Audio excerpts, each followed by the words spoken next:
There's a moment, and if you are watching this right now, it may already be happening to you, when the noise of your entire life goes quiet, all at once, and you realize you are not who you thought you were. 99.99% of people never reach this moment. They live, they work, they scroll, they sleep, and they die without ever knowing that a door was standing open the whole time, but you're still here, watching this, at this hour, for a reason you can't quite name. Sophia, the ancient name for divine wisdom, has a final stage, not a beginning, a completion, and there are 8 signs that mark it. Most people experience 1, maybe 2, in an entire lifetime and dismiss them as coincidence, exhaustion, a strange mood that passed. You may have already felt 3. Stay with me, because what I'm about to walk you through isn't a theory, it's a mirror. Let's start with the first sign, because it's the one almost everyone misreads. It's this: you stop being afraid of being alone.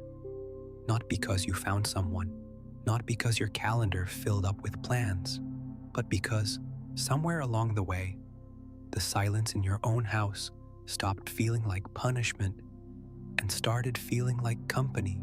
Think back to your 20s, maybe your 30s. Remember how loud a quiet room used to feel? You'd reach for the phone, turn on the televisions just for the voices, call someone, not because you had something to say, but because the stillness felt like evidence that something was wrong with you. And then, one day, you couldn't tell me exactly when, that stopped. You sat in your car, in a parking lot, and didn't rush to fill the silence with a podcast. You ate dinner alone, and it didn't feel like a small tragedy. You woke up on a Sunday with nothing planned, and instead of dread, you felt something closer to relief. That's not depression. That's not withdrawal.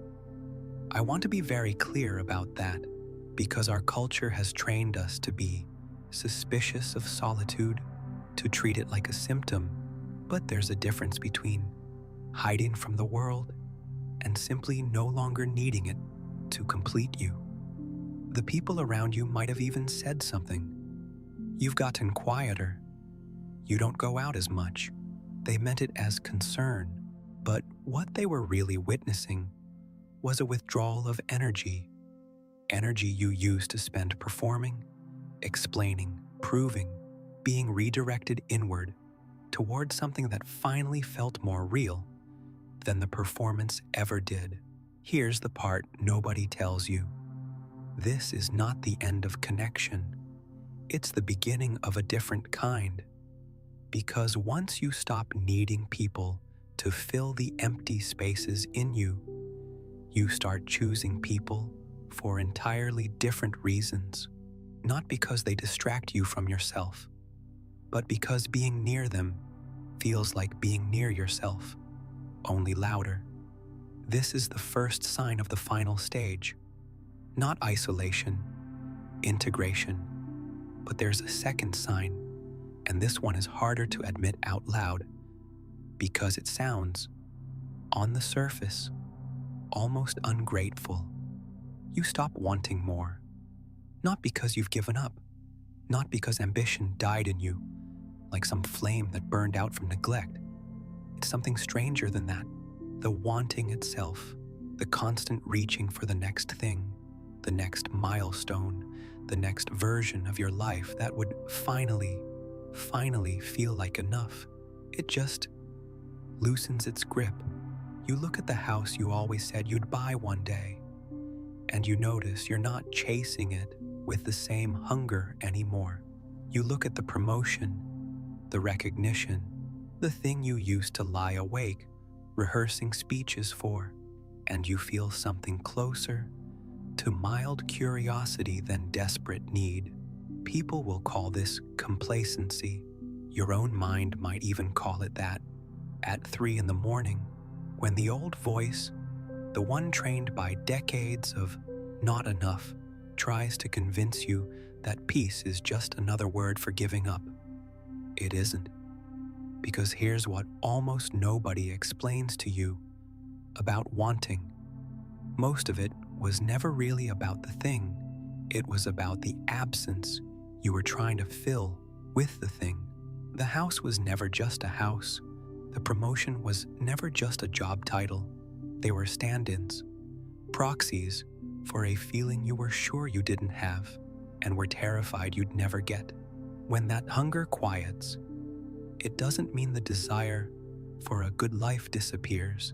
It means you stop mistaking accumulation for arrival. And that quiet, almost embarrassing lack of hunger is the second sign. It looks like nothing is happening.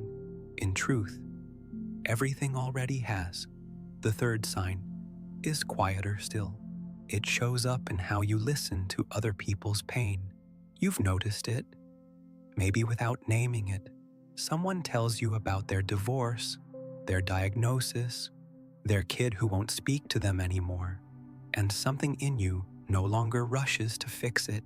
You don't reach for advice. You don't offer the silver lining.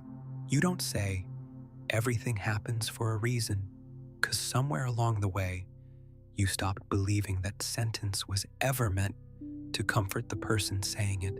Only the person too uncomfortable to sit with someone else's grief. Instead, you just stay. You let the silence sit there. Uncorrected, you nod.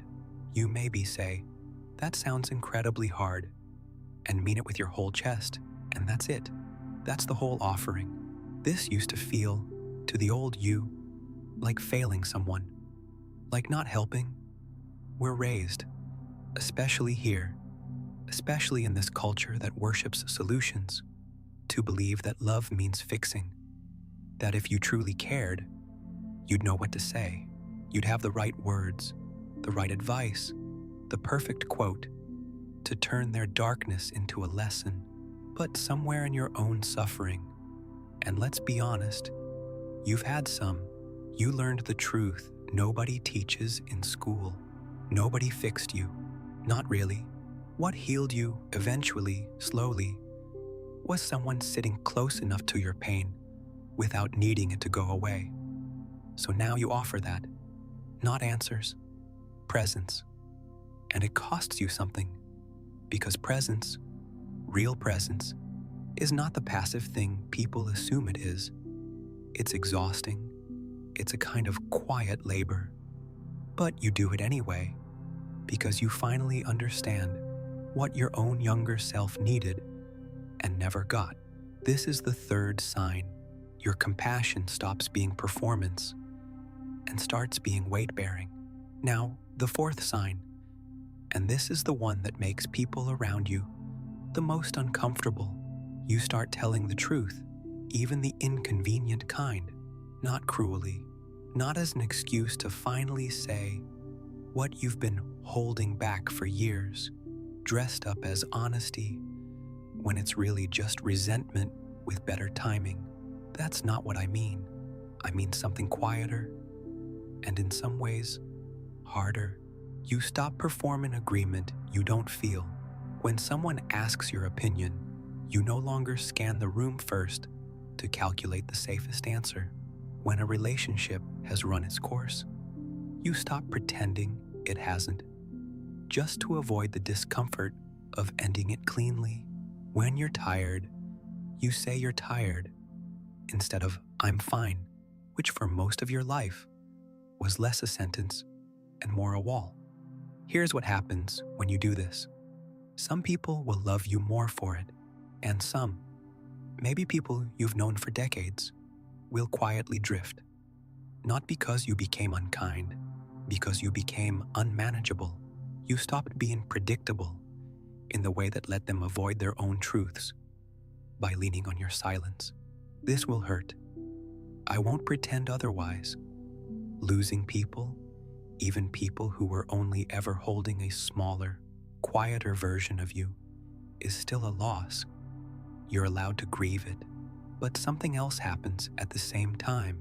The relationships that survive this shift they get real, terrifyingly real, because now the people still standing beside you are standing beside the actual you, not the negotiated, edited, palatable version you spent 30, 40 years perfecting. That's the fourth sign. Truth stops being a tool you use carefully. It becomes the only language you have left. And if you've recognized even 2 of these 4 signs in yourself so far, I want you to notice what's happening in your body right now. That tightness in your chest, that's not discomfort, that's recognition. The 5th sign is the one that confuses people the most, because it looks, from the outside, exactly like grief. You start mourning a version of your life you never actually lived. Maybe it's the marriage that could have worked if you'd both grown at the same pace instead of in opposite directions. Maybe it's the career you didn't chase because someone convinced you at 22 that practicality mattered more than hunger. Maybe it's simpler than that, a version of you that laughed more easily, trusted faster, hadn't yet learned to brace for disappointment before it even arrived. This grief sneaks up on ordinary afternoons. You're driving, a song comes on that you haven't heard in 15 years, and suddenly you're not crying about the song, you're crying about a hallway in a house you don't live in anymore. A person you used to be who believed things were going to be simple. Our culture doesn't have a word for this kind of grief. We have words for losing a person. We don't have good words for losing a possibility, a self that was never born but was real enough to ache for.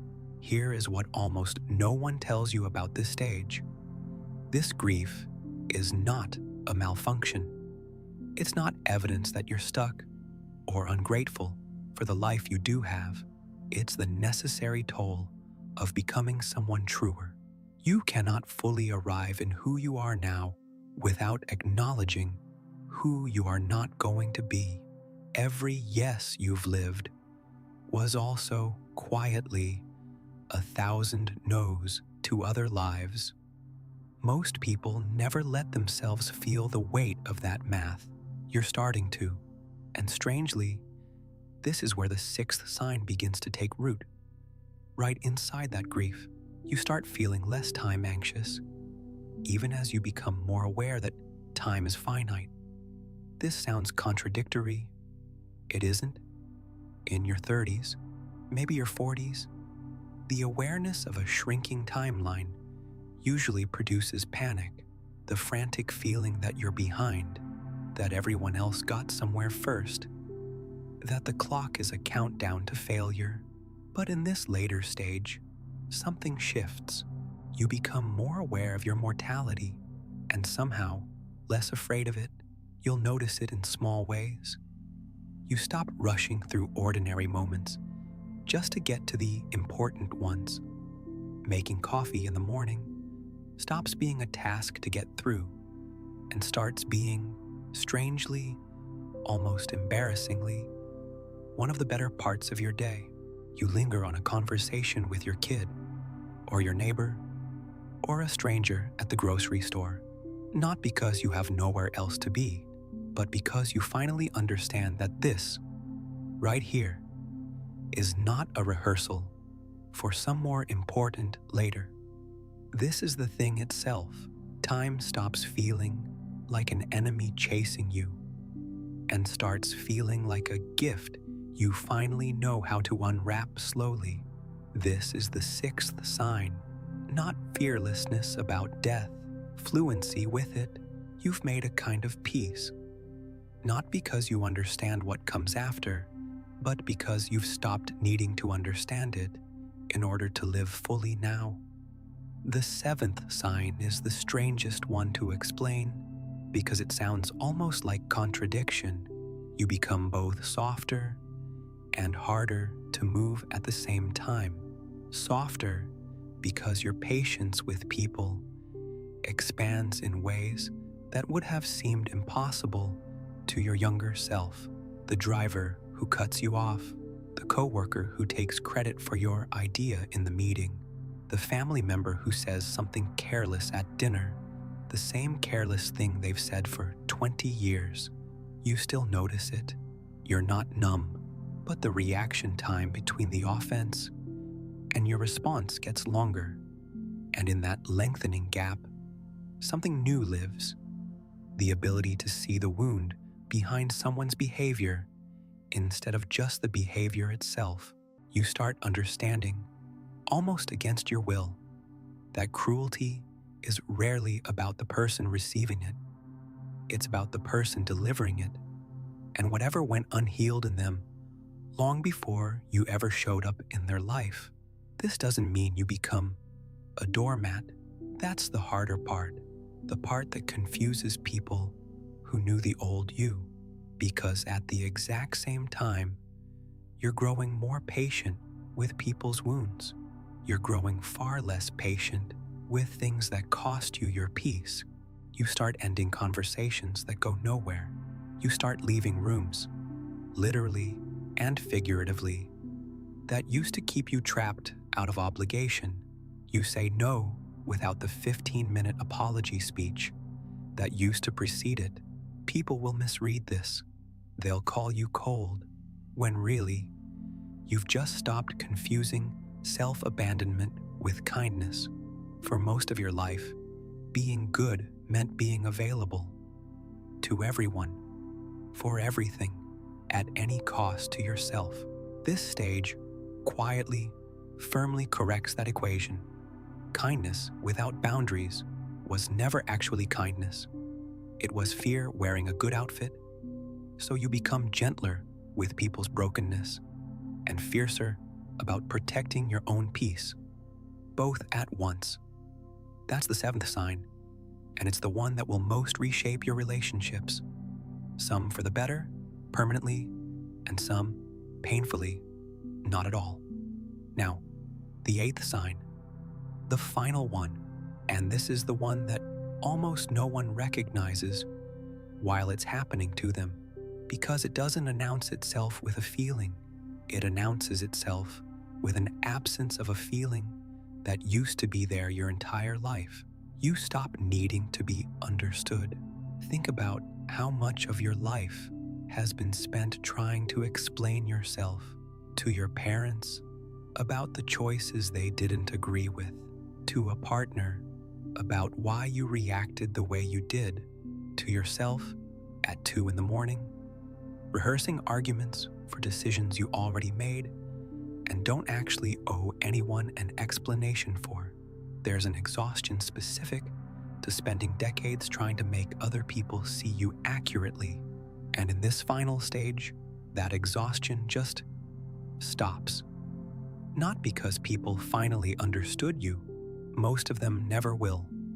Not fully, but because you no longer need their understanding as proof that you exist, that you matter, that your life has been what it needed to be. You become, for maybe the first time since childhood, a witness to your own life instead of a defendant in it.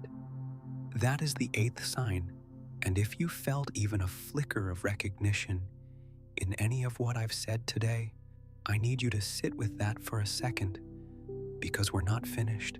There's something underneath all 8 of these signs that I haven't told you yet. Here's the thing underneath all 8 signs. The thing I haven't said yet. None of them happened to you on purpose. You didn't wake up one morning and decide to stop needing to be understood. You didn't schedule the moment you'd stop chasing more. Nobody hands you a calendar for grief over a life you never lived, or tells you which Tuesday you'll finally stop rehearsing arguments at 2 a.m. These 8 signs don't arrive because you worked hard enough, meditated long enough, read the right book at the right time. They arrive because you lived long enough, honestly enough, to let life do what it's always trying to do to every single one of us. Strip away the performance until what's left is just you. That's what awakening actually means, by the way. Not fireworks, not a lightning bolt realization on a mountaintop. It means the slow, often invisible process of becoming less defended, less desperate, less convinced that you need to be anyone other than exactly who you are, sitting exactly where you're sitting right now. And here's the part that might sting a little, so I'll say it gently. Most people fight this process instead of letting it happen. They feel the first sign, that quiet comfort with solitude, and they panic, and they fill their life back up with noise, because silence still feels, to them, like evidence of failure. They feel the grief for the unlived life, and instead of letting it move through them, they numb it, distract from it, medicate it, drown it in busyness, because our culture never taught us that grief for a possibility is still real grief, and real grief deserves to be felt, not fixed. So they stay 1 foot out the door of their own transformation, forever circling the entrance to something true, never quite walking through it. But you're still here, still listening, which tells me something about you that I suspect you already know. Even if you've never said it out loud to another living person, you're not circling anymore. You're standing at the door. And I want to say something to you plainly, without any spiritual dressing on it, because you've earned plain honesty by now. This stage, this final stage, isn't a reward for good behavior. It's not something you achieve, like a rank you level up to. It's simply what's left of a person after enough honest living has quietly removed everything that was never really them to begin with. The armor you built at 25 to survive a world that felt too sharp. The performance you perfected at 35 to be loved by people who, if you're honest, only ever loved the performance. The hunger you carried at 40 to prove something to a parent, a childhood, an old version of yourself that never fully believed it was enough. Piece by piece, year by year, loss by loss, quiet Tuesday by quiet Tuesday. It's been coming off of you your entire life. And what these 8 signs are really telling you, if you've recognized even 3 or 4 of them in yourself, is that there isn't much armor left, which means what's underneath is very, very close to the surface now. If you've made it this far with me, sitting through all 8 of these, feeling that quiet ache of recognition somewhere in your chest, I want to ask you for something small before we finish this together. Subscribe to this channel and come back tomorrow. Not because I need the number, because conversations like this one are easier to have with people who keep showing up week after week, willing to look at themselves a little more honestly each time. That's what we do here. Every day. No performance, just this. And before we go any further, I want to know something from you. Somewhere in these 8 signs, one of them landed harder than the others. Maybe it was the solitude. Maybe it was the grief for a life you never lived. Maybe it was realizing you've stopped needing people to understand you. Whichever one it was, tell me in the comments which sign found you today. Not for me, for the next person scrolling past this video at 1 a.m., wondering if they're the only one who feels this way. They're not, and your words might be the thing that tells them so. Now, let's finish what we started, because there's one more thing about this final stage that I haven't told you, and it might be the most important thing in this entire video. It doesn't feel like a rival. You'd think, after everything, after shedding the hunger, the performance, the desperate need to be understood, that the final stage would feel like standing on a mountaintop, triumphant, complete, finished, in the way a long project is finished. It doesn't feel like that. It feels almost disappointingly ordinary. It feels like a Tuesday afternoon where nothing dramatic happens, and you make a cup of coffee, and you look out the window at a tree you've looked at 1,000 times before, and for just a second, no reason, no trigger, nothing you could point to, you feel a kind of peace so quiet it almost slips past you unnoticed. That's it. That's the whole thing. Not a fireworks display, a tree, a window, a cup of coffee going cold because you got distracted by how alive everything suddenly looks. This is why so few people ever recognize they've arrived. They're waiting for a feeling big enough to match the years it took to get there. But transformation, real transformation, the kind that actually holds up under pressure, rarely announces itself loudly. It just quietly becomes the new normal. You forget, within weeks, that you used to be someone who needed the noise, who chased the more, who couldn't sit in a silent room without reaching for a distraction. So here you are, at the end of a video about 8 signs, and I suspect somewhere between the first one and this last sentence, you stopped watching this as content and started watching it as a mirror. I'm not going to tell you which signs you have. That's not mine to know. Only you know how many of these landed somewhere true tonight. The solitude that stopped feeling like a wound, the wanting that quieted without you deciding it should, the grief for a life that never happened, the truth you can't unspeak anymore, the patience that grew even as your boundaries did too, the understanding you no longer chase from anyone. What I will tell you is this: if even one of these found you tonight, it wasn't an accident, and it wasn't decline, and it wasn't you losing your edge, your ambition, your fire. It was the opposite. It was everything that was never really you, finally getting quiet enough to leave.